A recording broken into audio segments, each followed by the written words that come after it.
Speaking of experience, what do you have to know as a war paramedic? How can you become one? How can I become a war paramedic? You are a paramedic, yeah. But how can someone become paramedic? What do you have to know? What skills do you need to have? I'm not a doctor. I have no medical education. I know just simple things like how to stop bleeding, how to help people when he lose some legs, arms, I don't know, or have massive bleeding or have some shrapnels wounded. It's pretty much simple. Like I said, I'm not doctor. Just stop the bleeding and trying to evacuate as soon as possible to the next level of evacuation, to the ambulance. Mm-hmm. As I've mentioned in the intro, and you've said it as well, you have worked as a volunteer during the annexation of Crimea as well. How do these two experiences differ? When was annexation of Crimea, I live on the time few years in Crimea. I have my own film company, film school in Crimea, and I leave Crimea in the last train. It was really last train from Crimea. It was in old train. It was maybe like 10 people, and I was one of them. Start war in eastern Ukraine, and in the beginning I think like, okay, I'm like documentary guy, go to front line to see it all by my own eyes, to understand what is going on, and maybe shoot some film, in 2 weeks maybe. I was naive, but no, this plan could be work when you go to some other country, to other conflict. It's like you come like tourist, 2 weeks, you make some footage, come back and montage. But when it's your own country, you understand that you must take some other role. Like you cannot be just passive observers, like guy with camera, because it's like really, you start to make question to myself, like, I can do more. And really, no one needs a guy with camera. What is shooting? Why shooting? But when you take a part with these guys, like you live in a trench on the same place where the other guys, it's absolutely other level of trust, and it doesn't matter you shoot something by camera or not, because you make something more, not just passive observers. So you would say this time was even more like you were more into it, you were more like showing the real reality of the war than during the annexation of Crimea? Or how do these experiences, like in the field, for you as a person differ? Maybe for me it was more easy because I already know how to live on the front line.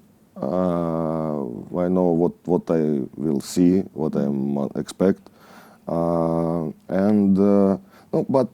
at the same time, in 2014 I was 25.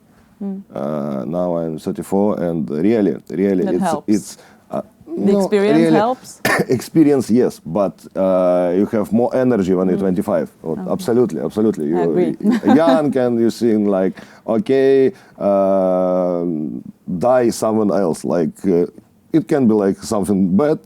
Someone could be killed, but it's not me, some other guy. But now you understand, like now it's all very naive, and all can change in 1 second, like in 1 second. Let's talk about the Eastern Front movie a little bit more. You, as I've mentioned, you have placed the camera onto your uniform to show the cruelty of the war. Do you want people to suffer when they see this movie, to really feel at least a bit of the war? I think, no, the suffer, it's not the main point.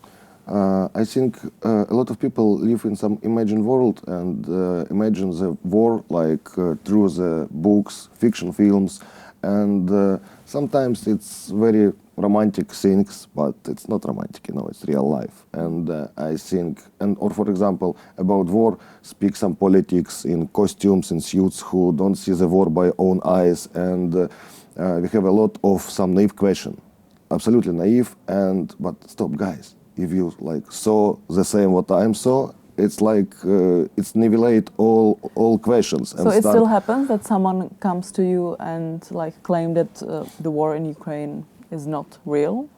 How do you actually respond to those things when you have been in the field? No, I never hear something like that. It's like it's not but real. You know that people like this exist, right? I know that there are some people with some psychological trauma from Russian propagandic channels. I know that a lot of people in European Union, a lot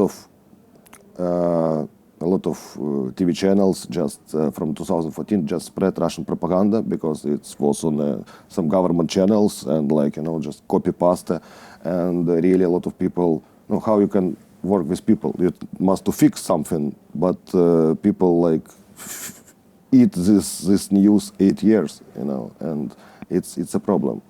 You cannot in 1 second, and but really. Russian propaganda is very powerful. They work not just for Russians. In all countries they have in German language, in London, in British. Well. Absolutely, yeah. And really it's a big problem. And now they try and not work straight. It's like KGB books, It's for example, I know that there was. In Berlin, on the next day of our premiere, was a huge protest of pacifists. Pacifist people, we against the war, we must speak, we don't need war, and no, but it's like children garden, we for all good against all bad, but it doesn't work. For example, in Ukraine, we all pacifist, really. In our modern history, we never attacked no one, and not everyone knows that we was after Soviet Union collapse, we was on a third place by nukes in the world, nukes and heavy flights to deliver these nukes, and we signed Budapest Memorandum and destroy everything, all nukes, and signed Budapest Memorandum the guarantee of our protection signed the United States, United Kingdom, and Russian Federation. Irony of God, but it's not help us. Maybe it was mistake, but it was our. We show to the world we are peaceful people. We don't need war. We want to make other things. You just defend yourself. We have no other choice and no other home.